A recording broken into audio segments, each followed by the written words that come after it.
أعوذ بالله من الشيطان الرجيم بسم الله الرحمن الرحيم الحمد لله والصلاة والسلام على رسول الله وعلى آله وصحبه ومن والاه أما بعد Lavdi, falëndërimi dhe adhurimi takojnë Allahut, krijuesit absolut të gjithësisë.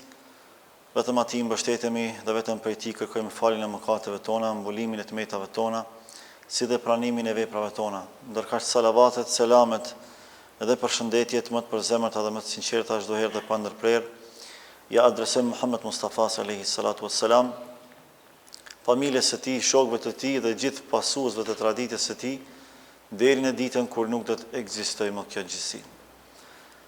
Besimtarë nderuar, vazhdojmë me trajtimin e serisë ligjëratave rreth zgjimit të zemrave.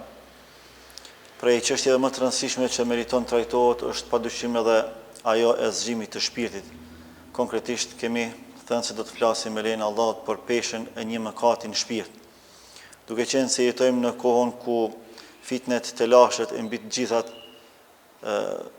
mëkatet janë përhapur në masë të madhe, siç edhe Allahu tregon në Kur'an e thot: "Dhahara al-fasadu fil barri wal bahri bima kasabat aydin nas." Është përhapur fesati, çrregullimi në tokë edhe në det për shkak të asaj që veprojnë njerëzit. Nëse ky ajet ka zbritur në kohën e Muhammed Mustafa sallallahu alaihi wasallam dhe ka treguar për një realitet të hidhur të përhapjes së fesatit dhe të çrregullimit tokë, si është fjala me realitetin tonë aktual. Pra edhe më shumë janë të përhapura këto mëkate dhe ne jemi dëshmitarë të asaj se tani më ato bëhen publikisht dhe madje edhe shumë prej njerëzve krenohen me veprimin e këtyre mëkate. Andaj është e udhës që të flasim rreth peshës së mëkatit në shpirt. Mëkatet janë thjesht veprime apo ka përjetime ashtella që lënë gjurmë në zemrat tona dhe në shpirtrat tanë para së gjithash. Shumë njerëz e peshojnë mëkatin sipas madhësisë së veprës. Ndërkaq neve Allahu subhanahu wa taala na mëson që çdo mëkat ta peshojmë sipas madhështisë së atij ndaj cilit ne mëkatojmë. Para se të shikohet veprimi, duhet të shikohet adresa se ndaj ku jemi duke mëkatuar. Çfarë jemi duke vepruar në këtë rast? A është thjesht një veprim apo është diçka përtej kësaj? Nëse dikush për shembull do të humbte ndonjë shumë të madhe parash, ai do ta ndjente humbjen menjëherë për shkak të lidhjes së tij me botën materiale, konkretisht me parat. Por pse një gjë e tillë nuk përjetohet edhe me humbjen shpirtërore? Sa herë që robi mëkaton, ai e humb një pjesë të dritës së shpirtit të tij. Pra çdo mëkat është errësim i pjesshëm i dritës, i nurit që Zoti ja ka dhënë njeriu në shpirt, për shkak të besimit të tij, për shkak të imanit të tij, në veçantë në raport me besimtarët e tij. Pra kur një besimtar mëkaton, për aq sa mëkaton, atij i humb një pjesë e dritës, e nurit që Allahu subhanahu wa taala ja ka dhënë në shpirtin e tij. Kështu që jo çdo humbje është materiale. Ka humbje që nuk shihen me sy, ka plagë që nuk rrjedhin gjak, edhe ka rëndesa edhe barë që jo detyrimisht maten me kilogram. Dhe duke qenë kësaj, mëkati i shpirtit është çështje parësore për të ditur. Pra humbja e shpirtërore është shumë më e madhe se sa ajo materiale. Çështja e parë që ka të bëjë me peshën e mëkatit në shpirt dhe se çfarë shkakton ajo realisht tek një besimtar, është ajo se kjo nuk është thjesht një mëkat apo një shkelje, por realisht është cenim i lidhjes me Allahun subhanahu wa taala. Pra në momentin që ne veprojmë një mëkat, nuk duhet shihet thjesht një shkelje e një ndalese apo një normë të caktuar, por para së gjithash duhet shihet si cenim i raportit ton me Allahun e Madhërisëm, sepse Kurani dhe Suneti i kushton një rëndësi të veçantë lidhjes së robit me Zotin. Dhe çdo mëkat realisht është cenim i raportit ton me Allahun e plotfuqishëm. Prandaj dy njerëz që mund të gabojnë gabimin e njëjtë, mund të kenë çësje të ndryshme. Dikush në momentin që gabon thot hajtë se nuk është diçka tragjike, po dikush tjetër thot krejtësisht ndryshe. Thot ky gabim ma ka cenu raportin me Allah. Ky gabim mund ta ketë hidhur atë i cili më mbulon me mirësitë e tij të vazhdueshme. Pra gabimi i njëjtë, por çësja e ndryshme. Kjo tregon për atë se jo çdo zemër e përjeton mëkatin e njëjtë. Jo çdo zemër e kupton peshën e mëkatit të shpirt. Shpirti i devotshëm e përjeton thellë çdo lloj mëkati, sepse e përjeton realisht cenimin e raportit tij me Allahun subhanahu wa taala. Prandaj Allahu kur tregon Kur'an për Ademin alayhis salam çfarë thot? Wa asa Adam rabbahu faghawa. Ademi alayhis salam e kundërshtoi Zotin e tij pastaj gaboj. Pra Allahu e përqendroi vëmendjen tek kundërshtimi dhe jo tek veprimi. Këtë rast ajo që e cënon raportin tonë me Allah është kundërshtimi i Allahut që ne ja bëjmë kur mëkatojmë. Dikush e përqendron vëmendjen e tij tek veprimi, por jo tek kundërshtimi i Allahut subhanahu wa taala. Ndërkaq Allahu tregon se ajo që e ka cënuar raportin e Ademit alayhis salam me Allahun e Madhërisht në momentin kur ai ka gabuar është kundërshtimi që ja ka bëu Allahut. Nuk është thjesht veprimi, pra ka diçka përtej veprimeve tona. Sepse kur e kundërshtojmë Zotin, ne realisht e kemi kundërshtuar atë i cili na ka dhënë çdo gjë. Atë i cili meriton çdo respekt. Atë i cili vazhdon të na begatoj me mirësitë e tij të panumërta. Pra e kemi cënuar raportin më fisnik që ekziston, raportin me krijuesin e gjithësisë.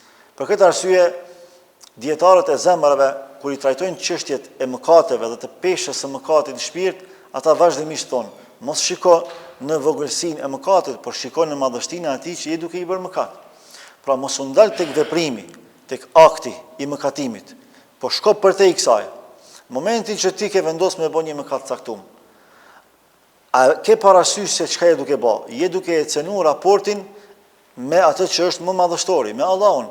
Për momentin që ne e kuptojmë madhështinë e atij ndaj cilit kemi vendosur me i bë mëkat, vepra jon automatikisht zvoglohet, edhe bëhet e qartë se është një vepër që mund ta cënojë më të shtrejtën tonë, raportin tonë me Allahun subhanahu wa taala.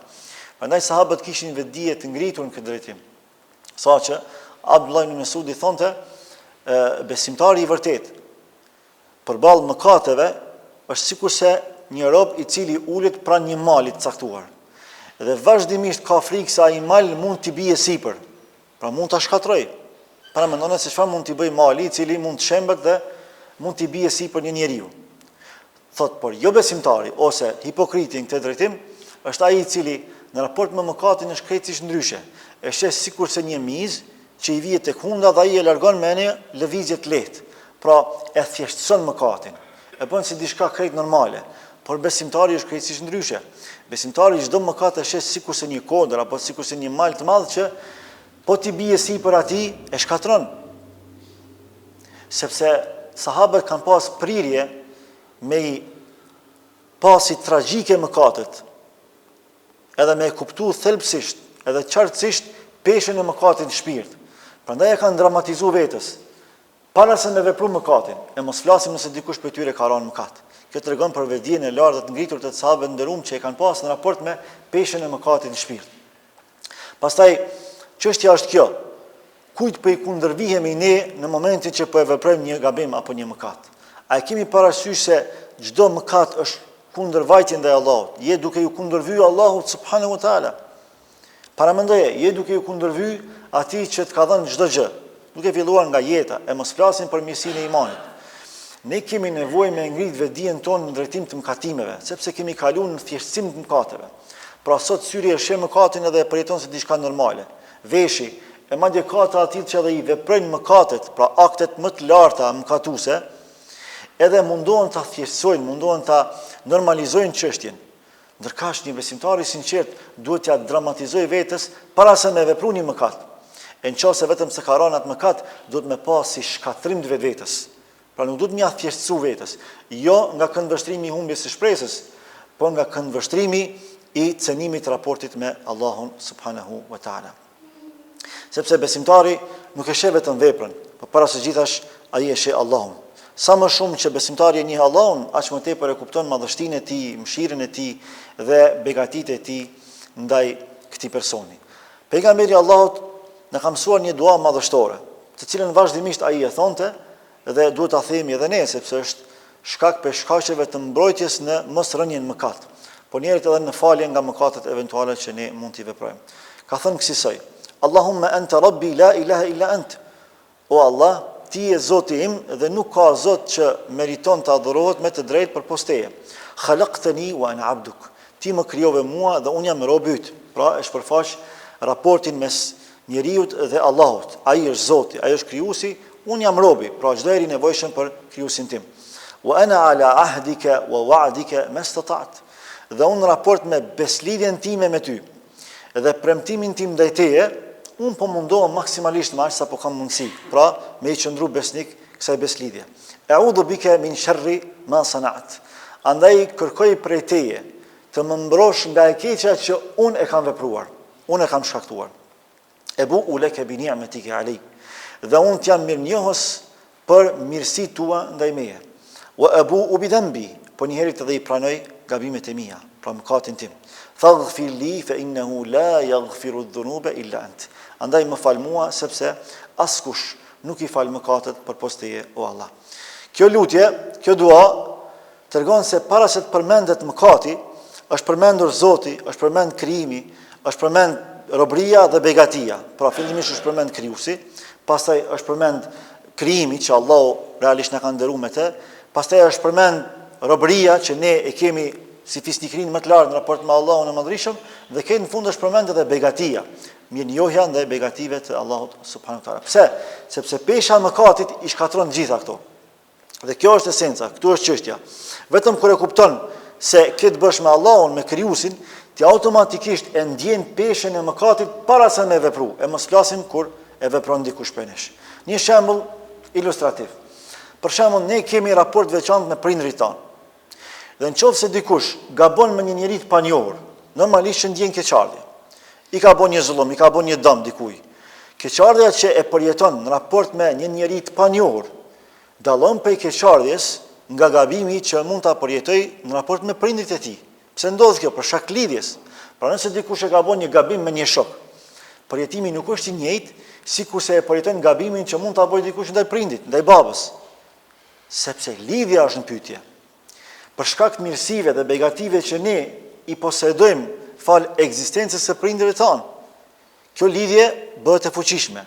Në anën tjetër, edhe gabimet tona eventuale në raport me këtë lidhje janë më të thella. E si është fjala me Allahun e Madhërisëm? Lidhja jonë me Zotin e Plotfuqishëm është e pakrahasueshme, është e veçantë, sepse fal Allahut i kemi edhe prindrit, fal Allahut i kemi gjitha mirësitë tona. Dhe sa herë që ne mëkatojmë, ne realisht e cënojmë këtë lidhje që është më madhështoria. Dhe për çdo mëkat eventual ka gjurmë në shpirtin tonë, ka zbehje të dritës të nurit në shpirtin tonë. Dhe njerit ka dhe errësim, gjë që nuk do duhet të ndodhte. Pra është një moment në cilin robi i kthen shpinën Allahut në momentin që ai vepron gabim apo mëkaton. Sa herë që mëkatojmë, realisht ja kemi kthy shpinën para se sa kemi mëkatuar. Dhe kjo është krim i madh për ata që e shohin dhe e peshojnë me peshorën dhe devotshmërisë. E kuptojnë që për çdo mëkat eventual, shpirti ynë në atë moment, në atë çast mëkatimit, ja ka kthy shpinën Allahut, sepse nuk është dashur me vepru një gjë të tillë. Nuk është dashur me vepru një mëkat të tillë. Kur ne e shohim kësaj peshën e mëkatit në shpirtin tonë, vetdia jonë është krejtësisht ndryshe, është shumë e ngritur, është shumë e lartë. Prandaj ne i marrim masat maksimale të mosrënies në mëkat, pikërisht për shkak të vetdijes së ngritur. Prandaj ne e kuptojmë që kemi të bëjmë me madhështinë e Allahut subhanahu wa taala, jo me vogëlsinë e mëkatit, apo edhe me madhësinë e mëkatit. Konkretisht nuk kemi të bëjmë me veprën, sa kemi të bëjmë me adresën ndaj atij të cilit jemi duke i bërë mëkat, e i cili është Zoti i Plotfuqishëm. Pastaj mëkati lë gjurmë dhe askush nuk e sheh. Pra, një nga mashtrimet më të mëdha të shejtanit është që e bin njeriu se një mëkat mbaron momentin që ti e mbaron mëkatin. E ka bërë dikush mëkatin e caktuar. Momentin që e ka përfundu, ai mendon që ka mbaruar çdo gjë. Me kryerjen e veprimit mëkatimit mbaron çdo gjë. Jo, nuk është kështu. Sepse mëkati lë gjurmë në shpirt. Mëkati depërton shumë thellë. Aq sa mund ta çrregulloj komplet jetën e një njeriu, madje të një besimtari të devotshëm. Pra, ai nuk thot, hajt se kërkush nuk e ka pa. Nuk duhet thot realisht, hajt se nuk kush më ka pa. Hajt se ka më të këqij se sa unë. Ose hajt se unë jam i ri edhe më falen gabimet. Ka shumë më të vjetër se sa unë edhe po bëjnë gabime. Unë se e kam nis jetës. Kjo nuk është qasja e besimtarit të devotshëm. Qasja e besimtarit të devotshëm është qasja e pejgamberëve. Sikur sa Ademi alayhis salam, që ka qenë mëkatari i parë, i cili nuk e ka shfaqsu veten, nuk e ka arsyetuar mëkatimin, as moshën e as gjë tjetër, por e ka pranuar gabimin. E ka kuptuar që e ka cënuar raportin me Allahun subhanahu wa taala. E ka cënuar lidhjen më madhështore që ekziston. Prandaj ka thonë, o Allah, unë dhe gruaja ime i bëm pa drejtësi vetëve tona. Andaj nëse ti nuk na fal, e nuk na mëshiron, ne do të jemi prej të humbrëve. Pra nuk është ndalë tek veprimi, për ka shkuar për te veprimit.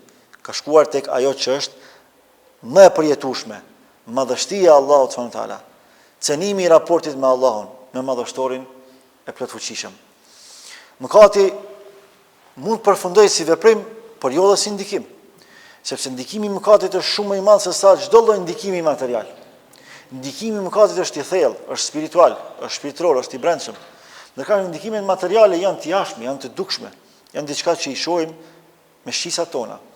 Por ndikimi shpirtëror është i brendshëm. Është diçka që njeriu shumë shpejt mund ta harrojë me mendjen e tij, por jo edhe me shpirtin e tij. Prandaj ndodhin më njëherë pasoja pas mëkatimit. Një humbje e qetësisë, shtrembërimi i kuptimeve, dalje nga normaliteti jetësor, humbja e ëmbëlsisë së adhurimit, nxirja e zemrës pastaj edhe e fytyrës, sepse çdo mëkat lër gjurmë në zemrën e njeriu, sepse çdo mëkat ka peshë në shpirtin e njeriu. Allahu tregon qartë në Kur'an se çdo veprim që ne e veprojmë, për të do të dëshmojnë gjymtyrët tona, qoftë veprimi i mirë, i qelluar apo i keq, i gabuar. Thot Allahu: "Yawma tashhadu 'alayhim alsinatuhum wa aydihim wa arjuluhum bima kanu ya'malun." Atë ditë, pra ditën e gjykimit, do të dëshmojnë edhe gjuhët e tyre për atë që kanë folur, edhe duart e tyre për atë që kanë vepruar, por edhe këmbët e tyre për atë që kanë shkelur apo kudo që kanë shkuar. Bima kanu ya'malun, për shkak të asaj që ata kanë vepruar. Pra sipas veprimeve tona do të dëshmojnë gjymtyrët tona. Ky ajet na mëson se veprat nuk zhduken, ato lënë gjurmë. Ndërkohë ne mendojmë që veprat zhduken. Momentin që ne i përfundojmë veprimet, ato tretën. Absolutisht nuk është një gjë e tillë e vërtetë. Ajo që ndodh pas veprimit është dëshmia. Do të dëshmojnë gjymtyrët tona, do të dëshmojnë vetja jonë, si argument pro apo kundër nesh në ditën e gjykimit. Kjo do të thotë se çdo veprim, çdo mëkat ka peshë në shpirtin tonë. Dhe ky është thelbi i temës sonë. Ta kuptojmë peshën e çdo mëkatimi në shpirt. Çdo shpirt që përjeton mëkat, realisht ai është i rënduar për atij mëkati. Ai mëkat ka lënë gjurmë në atë shpirt. Gjithashtu Allahu thon në Kur'an: "Wa man ya'mal su'an aw yadhlim nafsahu." Kushdo që e vepron një të keqe dhe i bën pa drejtësi vetes tij. Pra Allahu nuk e trajton thjesht mëkatin si diçka e keqe, por e trajton si padrejtësi. Ti nuk është që thjesht e ke bën një veprim, por ti ke bën padrejtësi shpirtit tënd. Dhe kjo është çështja kryesore. Allah po e quan çdo mëkat si padrejtësi. Dhe a mendoni ju se çdo padrejtësi eventuale mund të harrohet shpejt? Nuk do të regjistrohet, nuk do të dëshmohet për të. Absolutisht jo. Do të dëshmojnë gjymtyrët tona e mos flasim adresat ndaj cilave ne bëjmë padrejtësi eventuale. Pra nëse do të dëshmojnë trupat tonë, duart tona, këmbët tona, gjuhët tona, si është fjala me ata që jetojnë përreth nesh, si është fjala me dëshminë e engjëjve të Allahut ndaj nesh, e mbi të gjitha, e para së gjithash me dëshminë e Allahut ndaj nesh. Pra mëkati është para së gjithash padrejtësi ndaj shpirtit tonë. Për këtë arsye Ibn al-Qayyim rahimahullah e ka thënë një fjalë madhështore. Mëkatet kanë pasoja që zemra i ndihen ashtu si trupi ndihen dhimbjen e plagëve. Pra ashtu siç ne plagosemi dhe i ndijim dhimbjet e plagëve që janë të dukshme, janë diçka pamore, e shohim varrën se si lëngon, edhe ndjejmë dhimbjen në moment. Kështu thotë është edhe shpirti. Madje dhimbjet e shpirtit janë shumë më të thella, edhe pse ne nuk i shohim, ato përjetohen. Prandaj dhimbjet e shpirtit nuk kanë fjalë, as tinguj, por kanë përjetim. Dhe kur ato përjetohen, ndikojnë menjëherë në mënyrën se si ne i perceptojmë gjërat, në mënyrën se si ne i trajtojmë çështjet tona, në mënyrën se si ne i përjetojmë pikërisht këto dhimbje apo këto përjetime shpirtërore. Prandaj, kur dora pritet, gjaku del, plaga shihet, por kur shpirti plagoset, nuk ka gjak, nuk ka plagë të dukshme, nuk ka radiografi që tregon për plagën e shpirtit, por plagosja ekziston. Edhe ndonjëherë plagët e shpirtit janë shumë më të rënda, zakonisht madje janë më të rënda se sa ato fizike, sepse dikush mund të ketë shëndet, mund të ketë pamje, pra në anën e jashtme mund të jetë shumë i bukur apo shumë i pashëm, mund të ketë familje, mund të ketë pozitë, por brenda ndihet i rënduar. Dhe jo çdo rëndes vjen nga sprovat. Zakonisht rëndesat më të mëdha vijnë nga mëkatet. Sepse në parim sprova është mirësi, por rëndesat e mëkateve janë dëshkim. Nuk janë mirësi, janë dëshkim nga Allahu subhanahu wa taala. Prandaj Allahu thotë: "Wa ma asabakum min musibatin fa bima kasabat aydikum." Allahu i quan si fatkeqësi pasojat që vijnë nga mëkatet tona. Ajo që ju vije juve për fatkeqësive, vije si rezultat i bëmave tuaja, i veprimeve tuaja. Wa ya'fu an kathir, por Allahu fal shumë. Fakti që Allahu na fal shumë, ne këtu vetë mashtrohemi. Dhe ne mendojmë që veprimet tona, mëkatet tona te i kalohen nga momenti që ndërpritet veprimi apo mëkatimi. Por realisht ato mbeten në përjetim. Mund të ndërpriten në veprim, por vazhdojnë në përjetim, sepse kanë pasoja të vazhdueshme. Pastaj,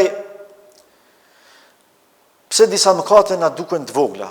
Pse në raport me disa mëkate ne kemi një lloj qasje thjeshtësuese, normalizuese, relativizuese? Pse ndodh kjo tek besimtari i Allahut? Ndonse ai është me iman, ai e beson Allahun për Zot, e pason Muhammed Mustafan sallallahu alaihi wasallam e kështu me radhë. Sepse shumë njerëz nuk bin mëkate të mëdha më njëherë.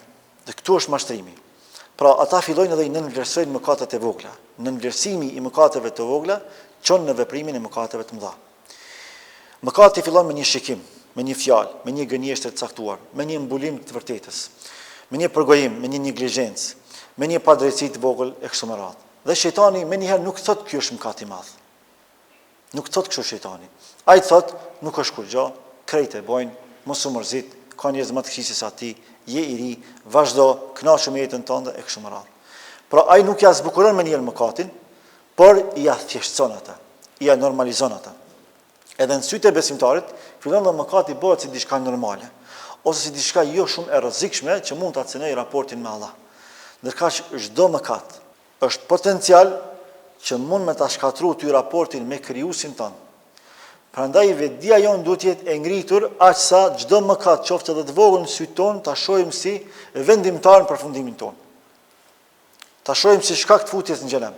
Kur e kemi këtë vetdije, pastaj ne do të jemi më se të vetëdijshëm edhe të kujdesshëm në raport me çdo lloj mëkati. Kur t'i ofrohet mundësia e mëkatimit besimtarit, ai kur e kupton se ka të bëjë me madhështinë e Allahut, ai mendohet thellë për këtë çështje. Madje i irritohet në raport me mëkatet që atij i ofrohen. Kuj po i bëhet mëkat? Raportin me kë po e shkatërron? Kuj po i kundërvijem? Kë po e kundërshtoj? Allahun e madhërisëm. Enesi radhiyallahu anhu thonte, ju i bëni disa veprime që në sytë tu janë më të holla se sa një fije floku. Ndërsa në kohën e të dërguarit të Allahut sallallahu alaihi wasallam i konsideronin ato për gjunaheve shkatruese. Pra, do fjalë që ju i flisni, do veprime që ju i veproni, janë sikurse një fije e hollë e flokut tuaj, pra diçka e papërfillshme. Ndërkaq në kohën tonë, kur ne jetonin me Muhammed Mustafan alaihi salatu wassalam, gjatë kohës sa ishte gjallë, për ne ato ishin shkatruese. Një fjalë që për dikë është shumë normale me thonë. Një vepër që për dikë është shumë e thjeshtë, për sahabët ka qenë tragjike. Ka qenë shkatruese. Prandaj shikon e vetdijen e sahabëve në raport me vetdijen e gjeneratës pas sahabëve, sepse Enesi radhiyallahu anhu nuk ka jetuar sot. Ka jetuar deri në kohën e tabinëve. Gjenerata që më shumë të e ka mri sahabiun e nderuar Enesin radhiyallahu anhu, i cili ka qenë për sahabët që ka jetuar më së gjatë, kanë qenë tabinët, gjenerata më njëherë pas sahabëve. Nëse gjenerata pas sahabëve e ka ul vetdijen në raport me mëkatin, si është fjala me ne të ahirit zamanit.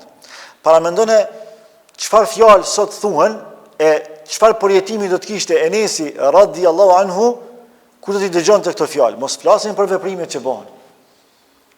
Ndoshta edhe do ta humte vetdijen, pra do ta livanose nga kjo që dëgjohet dhe çka flitet sot. Kemi të bëjmë me dy kategori të ndryshme të kuptuarit e thelbit të Islamit, të kuptuarit e peshës së mëkatit në shpirtin e insanit. Allah thotë Kur'an, "Wa tahsabunahu hayyinan wa huwa 'inda Allahi 'azim." Për janë disa mëkate, janë disa gjëra që ju i mendoni si të lehta tek Allahu. Pra në sytë tu janë të lehta, por tek Allahu janë shumë tragjike, janë të mëdha. Ky ajet apo ky pasazh kuranor na tregon se ne para se të veprojmë, respektivisht para se të mëkatojmë, duhet t'ja përkujtojmë vetvetes se çështja ka të bëjë me shkatrimin e raportit me Allahun subhanahu wa taala. Pra mos shiko me sytë e tu që po ta qesin si shumë thjeshtat mëkatat gjuna. Hajt për këshyri një haram me sy. Hajt për dëgjoj një muzikë për një moment. Po kënaqem pak. Shiko në raportin tënd me Allahun e madhrishëm. Tahsabunahu hayyinan wa huwa 'inda Allahi 'azim. Allahu po flet, jo hoxha. jo dietar. Ju I mendoni disa gjëra shumë të lehta, por tek Allahu janë të mëdha. Tek Allahu janë krime të mëdha. E kur e bën robi mend që ka me I dhënë llogari Allahut, a mund të ikti realitetin? Qysh ka mundësi ai kaq thjesht m'ia bë vetes mëkatet? Hajnin, zinan, rrenën, mashtrimin, për dikon shumë e thjesht. Haj bes s'kum bë kur gjë. Kum rajt, kum mashtru, kum bë zina. Qysh bes ke bë kur gjë? E ke idhnu Allahun, a ka më keq se sa kjo? E ke rreziku raportin tënd me Allah. Realisht para sa kem katu, ja ke këtu shpinën Allahut, atij që të ka dhënë jetën, atij që po të harron jetën, atij që po të furnizon me të mirat e tij, atij që nesër kemi dhënë llogari. Tek Allahu kemu kthy. E ditën që do të thjesht tek Allahu, kush mendon ty që ka më të mbrojt? Pasuria jote, familja jote, karriera jote, pushteti yt, bukuria jote. Kush mendon që ka më të shpëtuar për atyre mëkateve përpos Allahut? Prandaj kur e kuptojmë këtë çështje, kthehemi në realitet. Edhe në raport me mëkatet jemi shumë vetëdijshëm. Pastaj pejgamberi Allahut na mëson se duhet kemi kujdes në raport me mëkatet e nënvlerësuara. Janë disa mëkate të qarta që shihen edhe kuptohen, por janë disa mëkate të nënvlerësuara, ku na ja bëjmë rrafsh vetes. Hajtë se s'ka gajle, hajtë se nuk është kur gjë, hajtë se një herë ka ndodhur. Thot kësaj alayhi salatu wassalam: "Iyyakum wa muhaqqarati dhunub." Keni kujdes në raport me mëkatet e nënvlerësuara, që ju I bëni asgjë, I bëni shumë normale. Fa innama mathalu muhaqqarati dhunubi ka qaumin nazalu batna wadin. Sepse shembulli I mëkateve të nënvlerësuara, të nënçmuara në sytë tuaj, është sikurse shembulli I një populli, I një grupi njerëzish, të cilët shkojnë tek një luginë e caktuar. Fa jaa dha bi'udin wa jaa dha bi'udin. Edhe fillon njëri e sjell një dru, e tjetri e sjell një dru, hatta jama'u ma andaju bihi khubzahum. Derisa I grumbullojnë drunjet e mjaftueshëm, e ndezin zjarrin dhe e pjekin bukën e tyre. Wa inna muhaqqarati dhunubi mata yu'khadh biha sahibuha tuhliku. Ndërkaq gjunohat e nënvlerësuara, mëkatet e thjeshtësuara, në momentin që veprohen e shkatrojnë bansin e tyre, pra atë që e praktikon, atë që e vepron atë mëkat. Ky shembull tregon se sikurse shembulli I drunjeve, pra nuk vije zjarri me një dru, por kur grumbullohen drunjet, shkaktohet zjarri I cili djeg çdo gjë. Nuk të merr rrjedha e lumenjeve me një pikë shiu, por bin shumë pika shiu që shkaktojnë rrjedh pastaj që I marrin edhe shtëpitë dhe çdo gjë që mund të ketë mbi tokë. Kështu është edhe me mëkatet tona. Prandaj thot, mos I nënvlerësoni mëkatet, mos I thjeshtësoni mëkatet, sa ato mund të jenë të vogla, mund të jenë edhe të pakta në numër, por kur fillojnë edhe shpeshtohen ato bëhen të mëdha. Nga një kasht digjet një shtall, e nga një shtall një mahall. Asnjë zjarr I madh nuk fillon me një herë. Fillon nga diçka e vogël. E kur grumbullohen, pastaj shkatrojnë çdo gjë që ka para vetes tij. Pastaj mëkati ka pasoja shpirtërore apo aq mëdha në dynja para ahiretit. Ne shpesh herë kemi fokusin tek pasojat e ahiretit, edhe kjo është kryesorja. Por ndonjëherë I harrojmë edhe pasojat e dynjas. Sikur ja lëm çështjen e Allahut për ahiret. Sikur e hekim një lloj barre nga vetja jonë se hajt se Allah ka mëshirën e madhe, këto gjëra kanë më gjyku në ahiret, e në ahiret Zoti ka më na mëshiru. Po, këtë në rregull kjo pjesë. Po a ke harru që ke jetë në dynja? A ke harru që ti për me kalu në ahiret, kemi jetu përmes kësaj bote. Kemi jetu jetën e kësaj bote. E dini jetën e kësaj bote, a mendoni ju që mëkatet s'kan pasoja? Çdo mëkat ka pasoja në këtë botë para botës tjetër.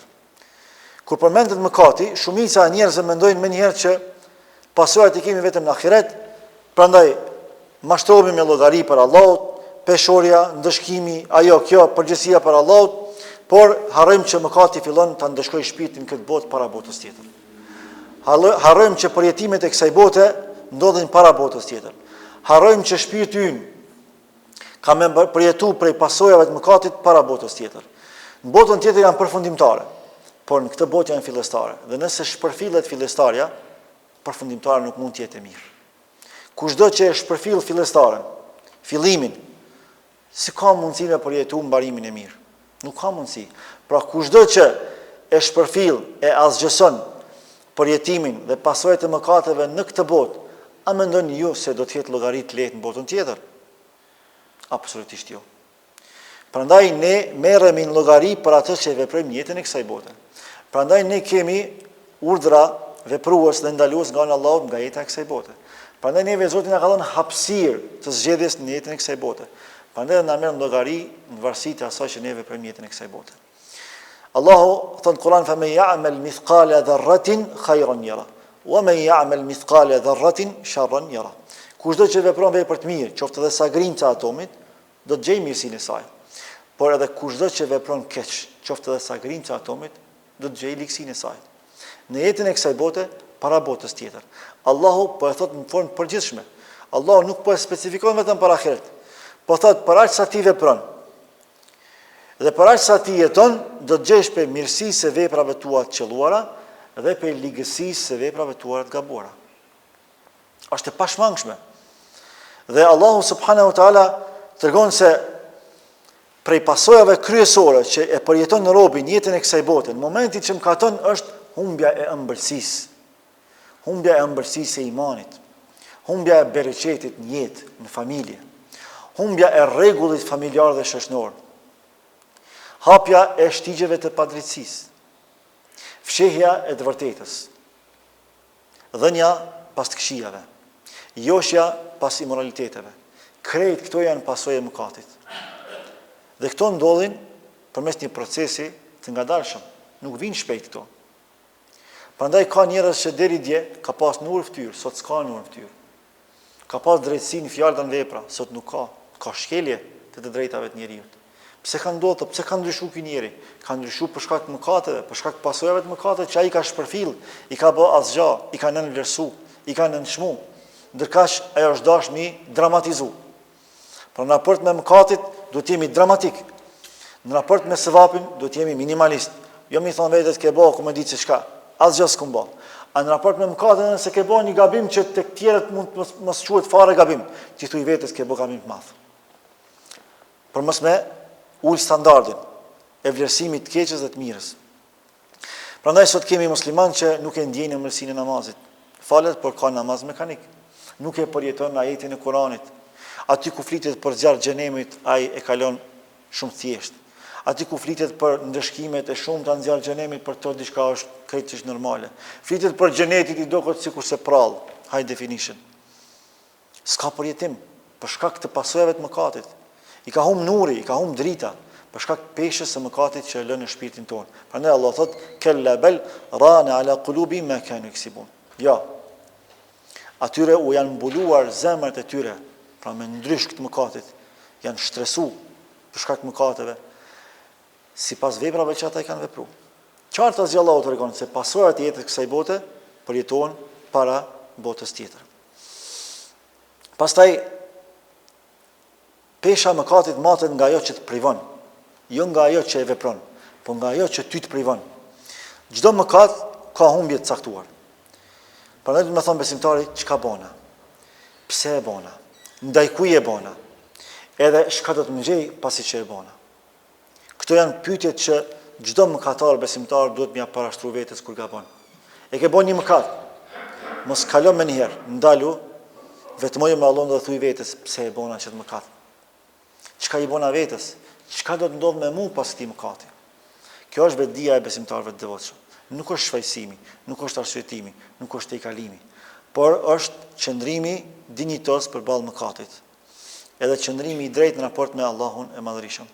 Prandaj merr masat me një hershme të ndryshimit vetes këtë drejtim. Jo me kalu pastaj me përsëri gjunaat, apo me vazhdu nga një gjuna në një gjuna tjetër, me i shtu gjunaat. Por ndalet edhe merr masa maksimale të pengimit këtyre gjunave. Ja bën tragjike vetes edhe i thot, a din çai ke bë vetes, a din çai ke bë shpirtit, a din çai ke rëndu shpirtin tënd me këtë gjuna. Kjo është çësia që Allahu kërkon për nesh në raport me gjunaat tona. Ashtu siç ka vepruar dhe Ademi alayhis salam. Ashtu siç veproi edhe Yunusi alayhis salam, i cili momentin që e kuptoi mëkatin e vet, si u drejtua Allahut. La ilaha illa anta subhanaka inni kuntu minadh zalimin. Nuk ka zot që meriton të adhurohet përpos teje, o Allah, e on isha prej zullumçarëve. Subhanak, i madhëruar jeti o Allah, i lartësuar jeti o Allah. E unë i bona pa drejtësi vetës. Ai as pak nuk u trazu prej barkut balenës. Që vetëm me paramendu është tragjike, është shumë serioze, në bark balenës është. Edhe ai nuk është përqendruar te ajo që është të përjetu fizikisht, por është përqendruar te ajo që është të përjetu shpirtërisht. Unë e kam qenë raportin me Allah, nuk është më me rëndësi jam ka gëlltit balena, që ka me ndodhë me mu. Është me rëndësi si do ta kemë raportin me Allah. Prandaj me njëherë i atë përgjigje. Fastajabna lahu wa najjaynahu min al-gham. Wa kadhalika nunji al-mu'minin. Ju përgjigje me njëherë fastajabna. Feja tregon që me automatizëm Allahu ja ka pranuar duan. Por kur ja pranoi Allahu duan? Kur ja pranoi Yunus alayhis salam?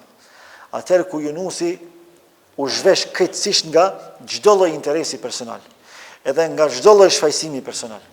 Atëherë kur ja dërzoi qenien e tij komplet Allahut, e pranoi gabimin e vet, edhe i tha: "O Allah, unë e kam bërë këtë gabim, edhe i kam bërë pa drejtësi shpirtit tim, e ti je i lartësuari, ti je i madhëruari. Andaj, më bëj zgjidhje mua, se s'ka zot tjetër përpos teje që më shpëton." Allahu ja dha me njerëz zgjidhjen. Fastajabna lahu wa najjaynahu min al-gham. Jo që ja pranoi pendimin, por e shpëtoi nga barku i balenës që është e pamundur që shpëtohet. Vetëm fuqia e Allahut mund të shpëtojë. Por është po i njëjti Allah i cili e mbrojti, ndonse ishte në një vend shumë të errët, të shtresuar me 3 errësira të mëdha, në errësirën e barkut balenës, në errësirën e thellësisë së detit dhe në errësirën e thellësisë së natës. Kështu ndodh edhe me ne kur ne i kthehemi Allahut, kur e madhrojmë Allahun, e para së gjithash kur ja dëshmojmë Allahut sinqerisht pendimin tonë. Pra humbja më e rëndë nuk është humbja e komoditetit. Humbja më e rëndë është humbja e afërsisë me Allahun subhanahu wa taala. Dhe Ibnul Qayyim në këtë drejtim thotë, nga ndëshkimet e mëkatit është se ai lin një ndarje mes robit dhe Zotit të tij. Për ndëshkimeve më të mëdha të mëkatit është se ai krijon më një ndarje mes robit dhe Zotit të tij. Dhe nëse njeriu do ta kuptonte madhësinë e kësaj ndarje, ajo do t'i mjaftonte si dënim. Pra, po ta kuptonte muslimani dhe muslimania madhësinë e kësaj ndarje që ndodh mes nesh dhe mes Allahut në momentin që ne mëkatojmë, ai kishte me kuptu si të mjaftueshme për dënim. S'kishte me pas për të dënim më të madh se sa me çar raportin me Allah. A ka dënim më të madh se sa ky? Vallahi edhe për xhenem lit, nuk ka me kon ndëshkimi me xhenem. Më i rëndë se sa humbja e afërsisë tyne me Allahun subhanahu wa taala. Sikur se nuk është kënaqësia e hyrjes në xhenet më e madhe se sa takimi me Allahun subhanahu wa taala. Kështu është besimtari i devotshëm. Për fund, ajo që dua të theksoj është se pesha e mëkatit nuk duhet na çojë në dëshpërim. Pra, çdo gjë që ne po e flasim në raport me peshën e mëkatit në shpirt, po e flasim mbi bazën e vetëdijsimit dhe të zgjimit, jo mbi bazën e dëshpërimit dhe të shkatrimit. Sepse është shumë e qartë dhe shumë e drejtë se çdo mëkat lë peshë edhe gjurmë në shpirtin tonë, por njëherët është edhe mëshirë nga Allahu subhanahu wa taala. Sepse Allahu përmes këtyre ajeteve kuranore dhe përmes Muhammed Mustafas sallallahu alaihi wasallam, përmes sqarimit dhe zbërthimit të këtyre përjetimeve, dëshiron të na zgjojë, dëshiron të na këndell, dëshiron të na kthejë tek Allahu i Madhërisëm, jo të na shkatrojë. Po të donte Allahu në momentin që ne mëkatojmë, ai na ndëshkon më njëherë. Pa momentin që dikush e lë namazin, as ka Allahu fuqi dhe mundësi me ia zbrit ndëshkimin më njëherë, me ia marr një dorë, një kam apo dhe shpirtin. Ka mundësi Allah, po nuk e bën një gjë të tillë. As ka mundësi Allahu zinaçarit me ia marr shpirtin gjatë kryerjes së aktit të zinas, hajnit gjatë vjedhjes, gënjeshtarit gjatë gënjeshtrës, mashtruesit gjatë mashtrimit dhe manipulimit. Ka mundësi, po Allahu nuk e bën. I jep hapësirë me u zgju. I jep hapësirë me u kthy tek Zoti i gjithësisë.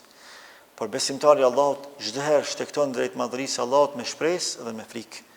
Pra me shpresën në mëshirën e Allahut, por edhe me frikën nga ndëshkimi i Allahut. Ai e balancon jetën e mbi të gjitha, ai shtekton me dashurinë ndaj Allahut të plotfuqishëm, dhe ky është niveli më i lartë i devotshmërisë.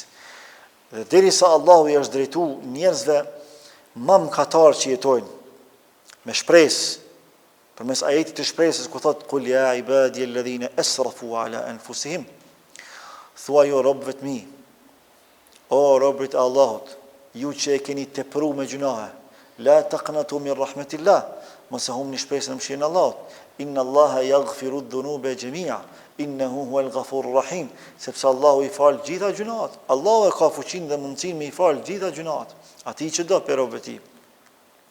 Atëherë si është fjala me ne, që nuk jemi kriminal, as nuk vrasim, as nuk bëjmë zina, as nuk gënjejmë, as nuk mashtrojmë, as nuk manipulojmë, as nuk shënderojmë njerëz. A mund ta humbim shpresën në mëshirën e Allahut? Jo, por a duhet të jemi vigjilent dhe të kujdesshëm në raport me gjunat? Padyshim se po. Le të bëhemi sikur se sahabët, le ta ngrisin vetdijen tonë në raport me gjunahet tona, në raport me mëkatet tona, sidomos në këtë kohë, ku mëkatet na kanë rrethu, ku janë zbukuru, janë përhap, e janë stolis, e janë bërë ashtë shishme, ashtë dashura, e i kemi brenda shtëpive tona përmes aseteve teknologjike, i kemi edhe jashtë shtëpive përmes asaj që veprojnë të tjerët e ne s'kemi fuqi me i ndalë. Madje për ndalohet edhe me i këshillu. Çka do të më bë? Duhet me ngrit vetdijen tonë në raport me Allahun e Madhërisëm.